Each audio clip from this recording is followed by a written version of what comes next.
Hello all, welcome to my channel. ఎలా ఉన్నారండి అందరూ? హోప్ అందరూ బాగున్నారనుకుంటున్నానండి. నేను కూడా చాలా బాగున్నాను.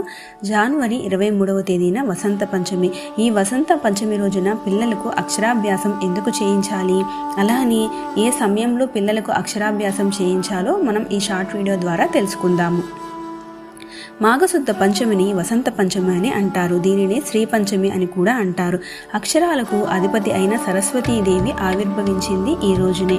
ఈ వసంత పంచమి నాడే వసంత ఋతువు మనకి ప్రారంభమవుతుంది. కాబట్టి విద్యార్థులకు కానీ అలానే కళాకారులకు కానీ విద్యాభ్యాసం ప్రారంభించడానికి ఈ రోజున అత్యంత పవిత్రమైన రోజు.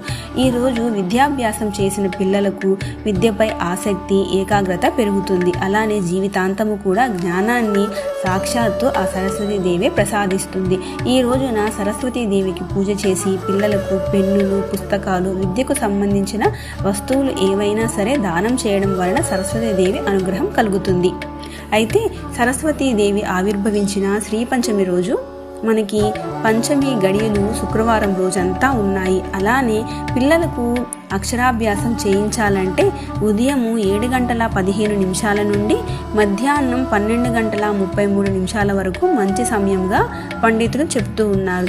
ఈ సమయంలో సరస్వతి పూజ, అక్షరాభ్యాసం కానీ, నూతన వ్యాపారాలు మొదలుపెట్టే వాళ్ళు కానీ అన్నప్రాసన వంటి శుభ కార్యక్రమాలు చేసుకోవచ్చు. ఇదండి ఇవాల్టి వీడియో.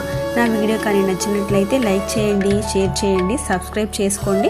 అలానే మీరు మీ పిల్లలకి వసంత పంచమి నాడు అక్షరాభ్యాసం ఏ గుళ్ళో చేస్తున్నారో కూడా నాకు కామెంట్ చేయండి.